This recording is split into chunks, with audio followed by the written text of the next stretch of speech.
जाऊन या मराठी मुलखाचा स्वाभिमान गमावता कामा नये. अशा वाघिणीचा त्यो छावा.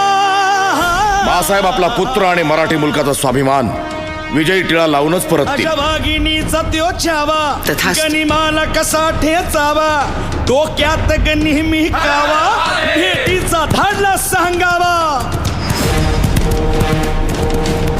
अन करील काही कल्पना युक्तीची हजी जी जी.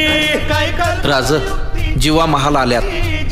करील काय कल्पना युक्तीची हजी जी जी जी जी. या जीवा काय म्हणतोय खान? महाराज, खानाला तर खात्री पटली की आपण घाबरलात. छान, आम्हालाही हेच हवं होतं. महाराज, आजच्या भेटीचं काय करायचं? पंतांकडून निरोप धाडा, म्हणावा की आमची तब्येत जरा अस्वस्थ आहे, उद्या दुपारची वेळ ठरवा. जी, त्याला वाटू दे की भीतीपोटी आम्ही त्याला भेटायचं टाळतोय. जशी आहे. तीच तुम्ही आमच्या बरोबर चला जीवा, पंतांनाही बरोबर घ्या. शिव